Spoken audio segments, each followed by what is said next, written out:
এইরকম করে একবার চিকেনের এই রেসিপিটা বানিয়ে দেখুন, গ্যারেন্টি দিয়ে বলছি। রুটি যতগুলো বানানো হয় তার থেকে ডবল যদি না বানাতে বলে বাড়ির লোক তো বলে দিলাম, একবার এরকম করে বানিয়ে তো দেখুন।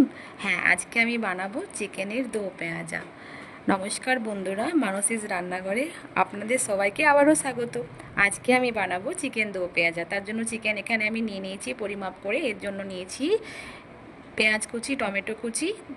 এরকম করে টমেটো গোটা আর পেঁয়াজটা কাটতে হবে যেমন করে লম্বা লম্বা, ওই চিকেন চিলিতে যেরকম কাটা হয় তার থেকে একটু লম্বা লম্বা। আর ওখানে পেঁয়াজ কুচি নিয়েছি, দুরকম পেঁয়াজ কুচি নিতে হবে। একটা খুব ছোট ছোট করে কাটতে হবে, আর এরকম করে একটু বড় বড় করে কাটতে হবে। তার সঙ্গে টমেটো কুচি নিয়েছি, আদা রসুন পেস্ট নিয়েছি, কাজু নিয়েছি। তো চলুন বন্ধুরা, দেখা যাক কেমন করে আমি রেসিপিটা বানাচ্ছি। প্রথমে এখানে আমি সাদা তেল দিয়ে বানাবো। এটা সাদা তেল দিয়ে বানাতে পারেন, ঘি দিয়েও বানাতে পারেন। তো এখানে আমি পরিমাপ করে সাদা তেল নিয়েছি এবং তেলটা খুব গরম করে এর সঙ্গে গোটা দারুচিনি, এখানে লং নিয়েছি দুটো, এগুলো সব ফোড়নের জন্য ব্যবহার করেছি। এগুলো সব দেওয়ার পর আমি একটু মতন তেলটা আর একটু বেশি করে গরম করে নেব।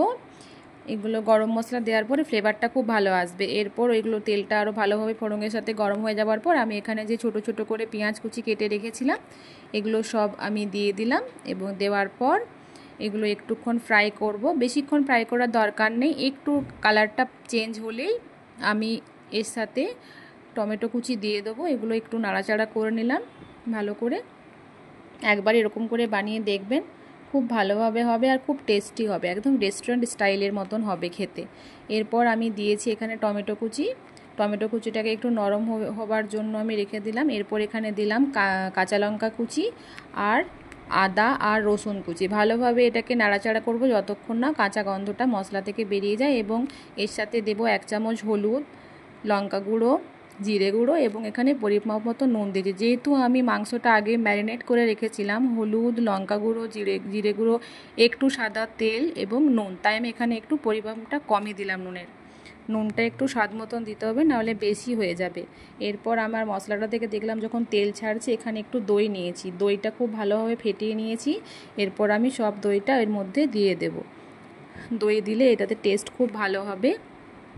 এবং এরপর আমি ওই একটু দইয়ের বাটিতে ছিল ওটা জল দিয়ে ধুয়ে আবার দিয়ে দিলাম এবং ভালোভাবে নেড়ে নিলাম দইটার সাথে।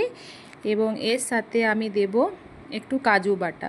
তো কাজুটাকে ভালোভাবে পেস্ট করে নিয়েছিলাম এবং কাজু বাটাটা ওর সঙ্গে দিয়ে দিলাম, ভালো করে নেড়ে নিলাম। এবং এবারে আমার ম্যারিনেট করা চিকেনটাকেও এখানে দিয়ে পরে মশলাটার সাথে ভালো করে আবার আমি এখানে 5 থেকে 7 মিনিট হাই আছে না, একদম মিডিয়াম আছে, এটাকে আমি জল দিয়ে ফুটতে দেব।